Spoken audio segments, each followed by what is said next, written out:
नमस्कार स्टूडेंट्स। आज की इस क्लास में हम संवहन के बारे में पढ़ेंगे, है ना। जो ऊष्मा चालन की जो विधि है, जिसमें हम जो है शुरू में जो है चालन विधि पढ़े थे, फिर आज जो है संवहन विधि और इसके अलावा विकिरण विधि भी हम आज जानेंगे। ठीक है, तो चलिए पढ़ना शुरू करते हैं, है ना। तो जो पिछली क्लास जो हुई थी उसमें मैं आप लोगों को जो है ठोस में जो है ऊष्मा का जो है चालन किस प्रकार से होता है ना, ठोस में जो है ऊष्मा का, है ना, संचरण जो है किस प्रकार से होता है उसको मैं बताया था, है ना। और आज के इस वीडियो में हम देखेंगे संवहन विधि से ऊष्मा का जो है ऊष्मा का संचरण जो है किस प्रकार से होता है। ठीक है, संवहन के द्वारा ऊष्मा का संचरण किस प्रकार से होता है और ये जो है किन किन चीज़ों में हो पाता है। ठीक है, तो देखिए जो चालन विधि से ऊष्मा का जो संचरण हो रहा था वो केवल ठोस में हो रहा था। किस में हो रहा था? ठोस में ही संभव है ना।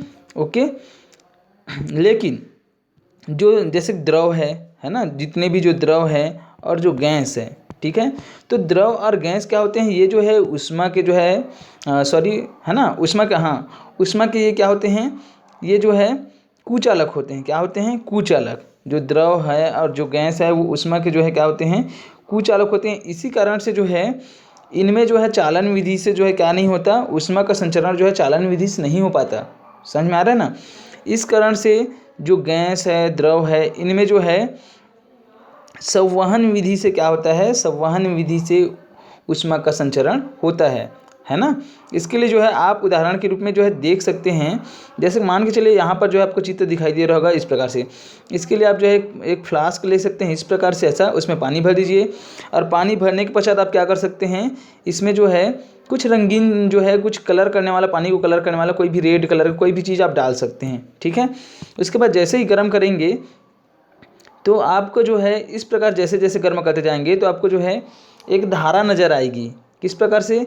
कि नीचे साइड से जो है बुलबुला के रूप में जो है ऐसा ऊपर उठेंगे और फिर इस प्रकार से ऐसा अपोजिट इस प्रकार से आपको एक धारा नज़र आएगी कि इस प्रकार से ऐसा जो है वो जो है गर्म होकर के उठते जाएंगे धाराएं जो हैं, और नीचे साइड फिर आ जाते जाएंगे और फिर इस प्रकार से जो है एक प्रकार ऐसा जो है राउंड आपको क्या होगा? नज़र आएगा। और इस प्रकार से धीरे धीरे पूरा पानी क्या हो जाएंगे? गर्म हो जाएंगे। समझ में आ रहा है ना। तो इसको बोलते हैं संवहन धारा। क्या बोलते हैं? संवहन धारा। तो जितने भी जो गैस जो हैं, गैसें हैं और द्रव है, उनमें जो है वो जो है उनमें ऊष्मा का संचरण जो है संवहन विधि से होता है। किस विधि से होता है? संवहन विधि। ठीक है ना, संवहन विधि से होती है ना। समझ में आया? देखिए यहाँ पर जो है परिभाषा के रूप में इसको और समझ लेते हैं एक बार, है ना। ठीक है, समझते हैं, है ना। तो देखिएगा यहाँ पर जो है देखिए ऊष्मा संचरण, है ना, संवहन विधि क्या होता है? तो ऊष्मा संचरण की वह विधि जिसमें द्रव एवं गैस के अणुओं की गति के फलस्वरूप ऊष्मा का स्थानांतरण होता है, संवहन कहलाता है। मतलब कुल मिलाकर के यहाँ पर देखिए, आप चित्र में समझिए यहाँ पर कि यहाँ पर जो मान के चलिए द्रव है, तो द्रव के अणु क्या होने लगते हैं? द्रव के अणु जैसे ही इसको गर्म करते हैं, ऊष्मा देते हैं, तो ये जो फ्लास्क जैसे ही गर्म होता है तो नीचे तली का जो अणु जो रहता है ना, द्रव के जो अणु होते हैं वो क्या होने लगती है? उनमें जो है जैसे ही ऊष्मा जो है उनको मिलती है वो गति करने लगते हैं। और गति करने के कारण से ही क्या होता है? अणुओं में गति हो जाती है। तो गति करने के कारण से जो है ऊष्मा जो ऊर्जा जो होती है ना, ऊष्मा जो है ऊर्जा का एक रूप है। तो गति इनके जो द्रव या फिर जो गैसें जो होती हैं उनके अणुओं में गति होने लगती है और गति के कारण से क्या होता है? ऊष्मा का स्थानांतरण होता है। तो इस प्रकार से जो है ऊष्मा का जो संचरण होता है उसको हम कौन सी विधि बोलते हैं? संवहन विधि। ओके, तो याद रखना जो द्रव है और जो गैसें जो है उनमें जो है ऊष्मा का संचरण जो है संवहन विधि से होती है ना। समझ में आया? और संवहन धारा के माध्यम से क्या होते हैं? ये जो है पूरी तरीके से क्या होते हैं? इसमें जो है ऊर्जा का स्थानांतरण होता है। समझ में आया? तो होगी आपका क्या? संवहन विधि। ओके, उसके बाद जो है तो संवहन विधि जो है केवल और केवल किस में होती है? जो गैसें हैं और जितने भी द्रव हैं उनमें संवहन विधि के द्वारा ऊष्मा का संचरण होता है। ओके, उसके बाद जो है हम आगे देखेंगे दैनिक जीवन में संवहन धाराओं का जो है क्या महत्व है ना। कहाँ पर जो है संवहन धाराओं का उपयोग होता है? देखिए यहाँ पर जो है देखिए पहला जो है घरों और कारखानों में धुआं व गर्म हवा हल्की होकर ऊपर उठती है और चिमनियों से बाहर निकल जाती है तथा शुद्ध और ठंडी हवा नीचे दरवाज़ों और खिड़कियों से प्रवेश करती है, जिससे वहाँ कार्यरत लोग स्वच्छ वायु श्वास द्वारा ग्रहण कर सके। ओके, कुल मिलाकर के यदि हम देखें तो जैसे ही द्रव है और गैसें जो हैं, जैसे ही उसको हम गर्म करते हैं, करने पर वो क्या हो जाती है? हल्की हो जाती है और ऊपर उड़ती है। ठीक है, और जो ठंडी जो जल या वायु रहती है ना, हवा जो रहती है, उनके अणु जो है इसकी तुलना में भारी होने के कारण वो जो है नीचे आ जाते हैं और इस प्रकार से ऊपर नीचे इस प्रकार से जो है क्या चलने लगती है, समान धाराएं चलने लगती है। समझ में आया? ओके। अब दूसरा देखिए, रेफ्रिजरेटर में सबसे ठंडा हिस्सा ऊपर रखा जाता है जिससे उसके ऊपर की ठंडी एवं भारी हवा है ना, भारी हवा नीचे आ जाए। अब नीचे की अपेक्षाकृत गर्म हवा ऊपर जा सके। ये संवहन धाराएं रेफ्रिजरेटर के अंदर की हवा को ठंडा बनाए रखती है। इसी कारण से देखिए रेफ्रिजरेटर में ऊपर में क्या होता है, ये मान के चलिए रेफ्रिजरेटर मतलब फ्रिज है ना, तो ऊपर में जो बर्फ़ जमने वाला रहता है ऊपर में रहता है, ताकि नीचे जैसे ही क्या हो जाए, इधर इस साइड जो है जो भी चीज़ें रखी हुई है, यदि यहाँ की जो है हवा जो है क्या हो जाए, गर्म हो जाए, तो गर्म होकर कहाँ जाए, ये ऊपर में जाएगा और ऊपर हल्की होकर के ऊपर जाएगा है ना, हल्की हो जाएगी हवा जो है और ऊपर जाएगी। तो ऊपर का जो भारी जो हवा है, इससे जो भारी हवा है, ठंडी हवा है क्योंकि, तो वो जो है नीचे आ जाए और इस प्रकार से यहाँ भी एक चक्र चलते रहता है, वो हमेशा तापमान स्थिर बना रहता है। ओके, समझ में आया? इसके बाद तीसरा देखिए, गर्म हवा हल्की होने के कारण बंद कमरे में ऊपर होती है। यही कारण है कि छत पर लगा पंखा सीलिंग फैन चलाने पर पहले गर्म हवा देता है। ओके, तो इसी कारण से जो आपके कमरे का जो है ना, कमरे में जो हवा जो रहता है, वो जो हल्की हवा जो होती है वो गर्म होती है। गर्म होने के कारण से ये ऊपर उड़ जाती है और ऊपर में हल्की जो गर्म हवा जो है होती है। तो जैसे ही हम पंखा चलाते हैं शुरू में, तो क्या होने लगता है, गर्म गरम जो है हवा शुरू में देता है, इस कारण से। समझ में आया? तो ये हो गया संवहन धारा है ना, दैनिक जीवन में संवहन धाराएँ कहाँ कहाँ पर क्या किस प्रकार से होती है। ओके, उसके बाद जो है अब हम तीसरा देखेंगे विकिरण विधि। क्या देखेंगे यहाँ पर हम? विकिरण विधि। तो विकिरण विधि से जो है ऊष्मा का संचरण किस प्रकार से होता है, तो आप देखेंगे, मान के चलिए यहाँ पर जो है क्या यहाँ पर जो है क्या जल रही है, यहाँ पर आग जल रही है। आग जल रही है और आप सामने में यहाँ पर आप क्या हैं, बैठे हैं। ओके, तो आपका ये हाथ है, यदि आप हाथ को जो है दूर से इस प्रकार से रखते हैं है ना, तो देखेंगे कि जैसे ही यहाँ पर आग जल रही है तो धीरे धीरे आपका हाथ जो है क्या हो जाएगा, गर्म हो जाएगा। क्या हो जाएगा? गर्म हो जाएगा। तो ये किस विधि से जो है आपका जो है आपके हाथों तक जो है ऊष्मा जो है पहुँच पा रही है, तो विकिरण विधि है ना। यहाँ पर देखिए, आप तो आग को टच नहीं किए हैं है ना, आपका हाथ जो है दूर में है। कहाँ पर है? दूर में है। उसके बावजूद भी आपका हाथ गर्म हो रहा है, वहाँ तक ऊष्मा पहुँच पा रही है। तो बीच में तो कोई माध्यम नहीं है। अभी तक हम देख रहे थे कि ठोस में जो है कोई ठोस चीज़ है, उसको गर्म कर रहे हैं ना, ठोस चीज़ों को गर्म कर रहे हैं। तो ये इन ठोस चीज़ों में क्या हो रहा है, आप जो है यहाँ पर मोमबत्ती से जो है हम मोमबत्ती से जलाते थे, तो ये जो है ये जुड़ा हुआ है, एक ही भाग है ना, जुड़ा हुआ है, ये ऐसा जुड़ा हुआ है ना, एक ये सिरा और ये सिरा ए और ये सिरा बी जो है आपस में क्या है, जुड़े हुए हैं। तब क्या हो रहा था, ये बीच में ये माध्यम का काम कर रहा था, तो यहाँ से इस दिशा में इस प्रकार से ऊष्मा का संचरण हो रहा था। ये हो गया पहला ठोस में। दूसरा हम क्या देखे हैं, द्रव या गैस में। तो द्रव में जो है क्या होता था, मान के चलिए कोई पात्र है, इसको हम गर्म कर रहे हैं, तो द्रव में जो है ये द्रव जो है एक ही में जुड़ा हुआ होता था है ना। तो द्रव या हवा के एक माध्यम था, मतलब कुल मिलाकर के इसमें भी माध्यम था, इसमें भी माध्यम था। तो उस माध्यम के द्वारा ही क्या हो रहा था, ऊष्मा का संचरण हो रहा था। लेकिन ये जो विकिरण विधि है, इसमें देखिए यहाँ पर जो है आप जो है आग यहाँ पर जल रहा है, आप यहाँ पर दूर में हैं, इस प्रकार से ये आपका हाथ है। अब आपका हाथ जो है ये गर्म हो रहा है, लेकिन बीच में तो कोई भी माध्यम नहीं है, फिर भी गर्म हो रहा है ना। तो इस प्रकार से जो ऊष्मा का संचरण होता है उसको हम बोलते हैं विकिरण विधि। क्या बोलते हैं? विकिरण विधि।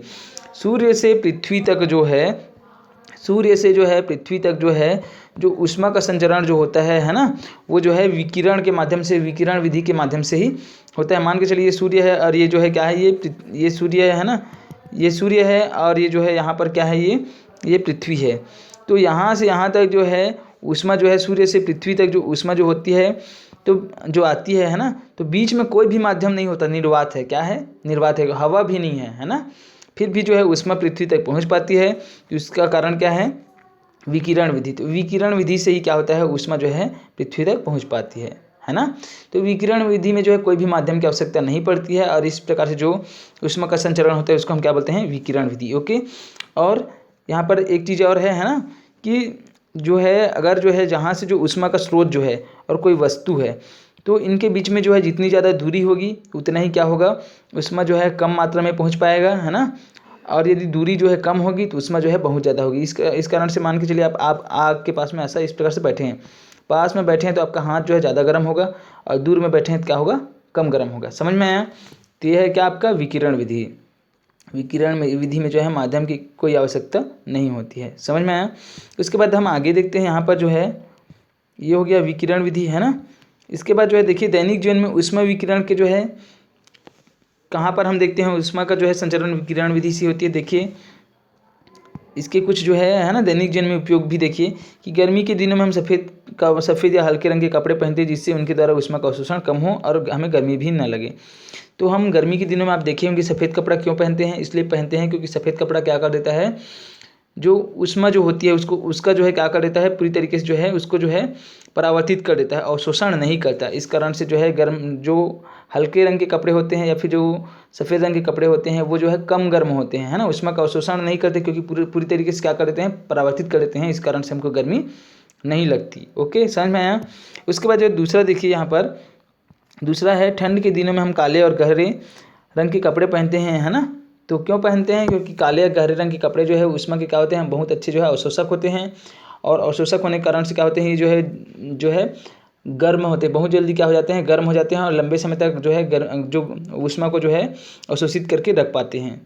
समझ में आ रहा है। इस कारण से जो हम क्या करते हैं, इस कारण से हम काले या फिर गहरे रंग के कपड़े पहनते हैं ठंड के दिनों में। तीसरा देखिए खाना पकाने वाले बर्तनों के निचले हिस्से को सोलर कुकर के भीतरी हिस्से और उसके अंदर के बर्तनों को जो है काला रखा जाता है। क्यों रखा जाता है काला, इस कारण से रखा जाता है क्योंकि काला रंग जो है क्या होता है, ऊष्मा के जो है बहुत अच्छे क्या होते हैं, अवशोषक होते हैं। इस कारण से समझ में आया। बहुत जल्दी क्या हो जाते हैं, गर्म हो जाते हैं और खाना बहुत जल्दी जो है पक जाता है इस कारण से। ओके, उसके बाद चौथा देखिए चाय को ठंडा होने से बचाने के लिए चाय की केतली को चमकदार रखा जाता है। ये भी जो है क्या है, इसलिए जो है ना, ठंडा होने से बचाने के लिए चाय की केतली चमकदार रहती है तो ऊष्मा का क्या होते रहता है, विकिरण जो है, विकिरण विधि से क्या होने लगता है, ये जो है बहुत अधिक समय तक क्या करके रखता है उसको जो है, वो जो है ऊष्मा को बनाए रखता है। समझ में आया, चमकदार सतह जो है। ओके, उसके बाद देखिए थर्मस फ्लास्क यहाँ पर जानेंगे। थर्मस फ्लास्क क्या होता है, आप थर्मस देखे होंगे। तो थर्मस में आप देखे होंगे कि इसको जो है यदि आप गर्म पानी भर दिए हैं तो वो जो है कई घंटों तक क्या रहता है, गर्म ही रहता है। तो इसके पीछे क्या कारण है ना। तो देखिए इसके पीछे कारण ये है कि थर्मस जो होता है, ठीक है, इसमें जो है अलग अलग दीवार जो है बनाए जाते हैं। इसके लिए देखिए मान के चलिए थर्मस है, तो थर्मस में पहले क्या होता है, अंदर में जो है एक जो है इस प्रकार से जो है थर्मस के अंदर में जो है क्या होता है, यहाँ पर जो है एक बॉटल होता है ना, जैसे कि इस प्रकार से आपको दिखाई दे रहा होगा। अब इसमें जो है जो अंदर का जो बॉटल होता है इसको इस प्रकार से रखा जाता है कि जो हवा जो होता है ना, हवा जो होती है वो क्या होती है, हवा जो होती है ऊष्मा के क्या होते हैं, कुचालक होते हैं। ओके, तो बीच में जो है इसका इस प्रकार से जो है बनाया जाता है कि बीच में जो है कोई भी चीज़ें जो है ना रहे, यहाँ पर जो है कोई भी चीज़ें ना हों, ठीक है ना। हवा को जो है क्या कर दिया जाता है, बाहर निकाल दिया जाता है। और बाहर निकाल देने से क्या होता है, यहाँ पर जो है कुछ भी नहीं होता, ठीक है ना।